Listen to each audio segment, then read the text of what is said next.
की स्थापना की जाएगी। राज्य के आर्थिक रूप से कमजोर वर्ग के मेधावी विद्यार्थियों को शोध कार्य में सहयोग प्रदान करने के लिए राज्य रिसर्च फेलोशिप योजना प्रारंभ की जाएगी। आवास एवं पर्यावरण, सिरपुर के ऐतिहासिक एवं सांस्कृतिक महत्व को देखते हुए क्षेत्र के समन्वित विकास के लिए सिरपुर विकास प्राधिकरण का गठन किया गया है। इस हेतु 5 करोड़ का प्रावधान है। व्यवसायिक एवं वाणिज्यिक गतिविधियों को बढ़ावा देने के उद्देश्य से रायपुर एयरपोर्ट के समीप एरो सिटी की स्थापना की जाएगी। इस हेतु 2 करोड़ का प्रावधान है। नवा रायपुर अटल नगर में वाणिज्यिक गतिविधियों के विकास के लिए कमर्शियल हब की स्थापना की जाएगी। इस हेतु 5 करोड़ का प्रावधान है। तकनीकी शिक्षा, बेरोजगारी भत्ता योजना के अंतर्गत पात्र शिक्षित बेरोजगार आवेदकों को गुणवत्ता युक्त रोजगार मूलक प्रशिक्षण प्रदान किया जाएगा। इसके लिए 10 करोड़ का प्रावधान है। टाटा टेक्नोलॉजी पुणे के सहयोग से 36 शासकीय ITI संस्थाओं को टेक्नोलॉजी हब के रूप में विकसित किया जाएगा। इसके लिए 100 करोड़ का प्रावधान है। लोइंग महापल्ली जिला रायगढ़ एवं लीटिया जिला दुर्ग में नवीन ITI की स्थापना की जाएगी।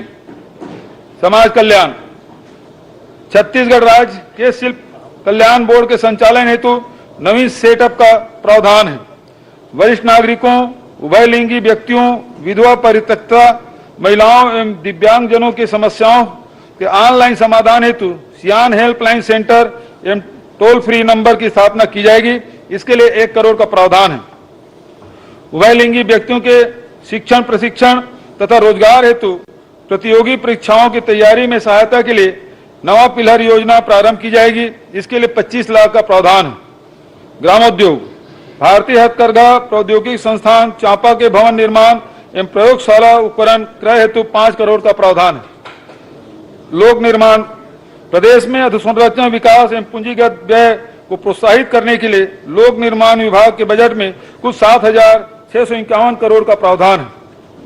राज्य मार्गों के निर्माण हेतु 180 करोड़, मुख्य जिला सड़कों के निर्माण हेतु 368 करोड़, ग्रामीण मार्गों के निर्माण हेतु 735 करोड़, बृहद एवं मध्यम पुलों के निर्माण हेतु 629 करोड़ तथा रेलवे ओवरब्रिज निर्माण हेतु 50 करोड़ का प्रावधान है। शहरी एवं ग्रामीण क्षेत्रों में कुल 1377 नवीन निर्माण कार्य प्रस्तावित है। इसमें 1081 सड़क कार्य हेतु 579 करोड़, 272 बृहद एवं मध्यम पुल कार्य हेतु 149 करोड़ तथा 24 नवीन शासकीय विश्राम गृह निर्माण के लिए 9 करोड़ का प्रावधान है। 50 रेलवे ओवरब्रिज निर्माण, सर्वेक्षण, भू अर्जन एवं यूटिलिटी कार्य हेतु कुल 29 करोड़ 95 लाख का प्रावधान है। विभिन्न शासकीय भवनों जैसे स्कूल, कॉलेज, स्वास्थ्य केंद्र, आंगनबाड़ी इत्यादि को पक्की सड़क से जोड़ने हेतु पहुंच मार्ग निर्माण के मांग को देखते हुए मुख्यमंत्री सुगम सड़क योजना में 150 करोड़ का प्रावधान है। एशियन विकास बैंक की सहायता से निर्माणाधीन सड़क विकास परियोजना के लिए 793 करोड़ का प्रावधान है। ADB फेज 4 परियोजना अंतर्गत 17 सड़कों के सर्वेक्षण एवं नवीन कार्य के लिए नवीन मद के रूप में 43 करोड़ का प्रावधान है। नाबार्ड की सहायता से ग्रामीण मार्गों के निर्माण हेतु 150 करोड़ का प्रावधान है। राम वनगमन पथ के मार्ग में पर्यटन की दृष्टि से विकसित करने तथा मार्गों पर संकेतकों व प्रतीकों के विकास के लिए नवीन मद में 2 करोड़ का प्रावधान है। राजधानी रायपुर के हृदय स्थल में प्रवाहित खारून नदी पर रिवर फ्रंट का विकास किया जाएगा। इसमें नदी के तटों पर पक्के निर्माण कार्य एवं सौंदर्यीकरण के कार्य किए जाएंगे। इस प्रकार पूरे तट क्षेत्र का व्यावसायिक उपयोग सुनिश्चित किया जाएगा। इस हेतु 10 करोड़ का प्रावधान है। रायपुर के G रोड पर शारदा चौक से तात्यापारा चौक तक सड़क चौड़ीकरण के लिए 10 करोड़ का प्रावधान है।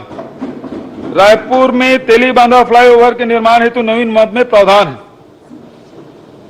माननीय अध्यक्ष महोदय, वर्ष 2022-23 का पुनरीक्षित एवं 2023-24 का बजट अनुमान।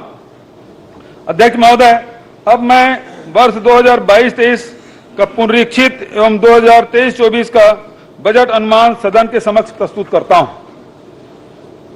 वर्ष 2022-23 में कुल प्राप्ति के बजट अनुमान 1,04,000 करोड़ की तुलना में पुनरीक्षित अनुमान 1,12,708 करोड़ है। इस प्रकार बजट अनुमान की तुलना में पुनरीक्षित अनुमान में 8% की वृद्धि अनुमानित है। पुनरीक्षित प्राप्तियों में वृद्धि को देखते हुए कुल व्यय का बजट अनुमान 1,04,000 करोड़ से बढ़कर पुनरीक्षित अनुमान 1,12,708 करोड़ प्रस्तावित है। वर्ष 2023-24 में 1,21,500 करोड़ की कुल प्राप्ति का बजट अनुमान है, जो गत वर्ष की तुलना में अनुमानित बजट प्राप्तियों से 17% अधिक है।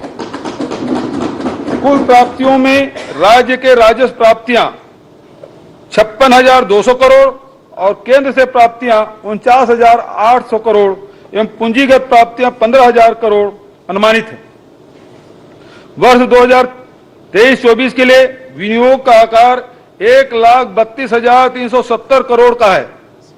सकल व्यय से ऋण की अदायगी एवं पुनर्प्राप्तियों को घटाने पर शुद्ध व्यय 1,21,500 करोड़ अनुमानित है। राजस्व व्यय 1,02,501 करोड़ एवं पूंजीगत व्यय 18,660 करोड़ है। वर्ष 2023-24 में पूंजीगत व्यय का कुल व्यय का 15.36% है। प्रदेश में अनुसूचित जाति एवं अनुसूचित जाति वर्ग के विकास के लिए कुल बजट की 45% राशि का प्रावधान किया गया है। वर्ष 23-24 के बजट में सामाजिक क्षेत्र के लिए 41%, आर्थिक क्षेत्र के लिए 36%, सामान्य सेवा क्षेत्र के लिए 23% का प्रावधान किया गया है।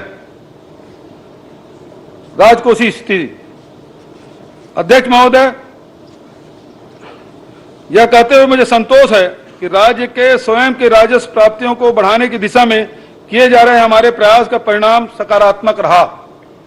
इस वर्ष राज्य के राजस्व में 26% की वृद्धि अनुमानित है। हमारी पूर्ववर्ती सरकार द्वारा राज्य के विकास कार्यों हेतु वर्ष 2012-13 से निरंतर बाजार ऋण लिया जा रहा था।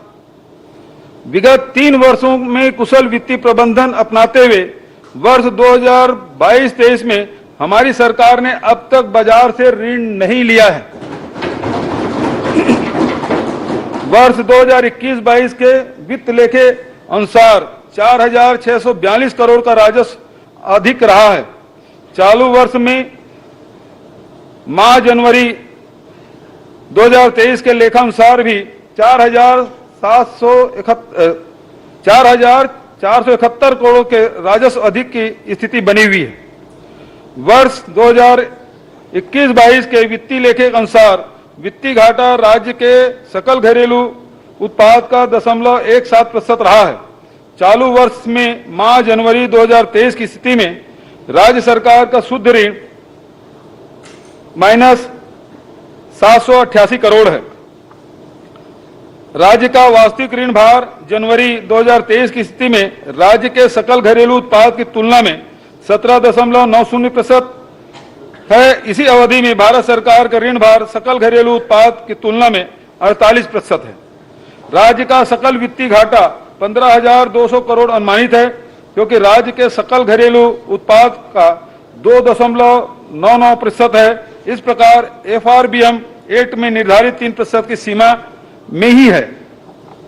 राज्य के कुल राजस्व प्राप्तियां 1,06,000 करोड़ एवं कुल राजस्व व्यय 1,02,000 करोड़ 1,02,500 करोड़ अनुमानित है। अतः वर्ष 2023-24 के कुल 3,500 करोड़ का राजस्व अधिक अनुमानित है। कर प्रस्ताव। अध्यक्ष महोदय, वर्ष 23-24 के लिए कोई कर प्रस्ताव नहीं है। इस प्रकार वर्ष 2023-24 का वार्षिक वित्तीय विवरण तथा अनुदान की मांगों के सदन के समक्ष प्रस्तुत करता हूं। बहुत बहुत धन्यवाद।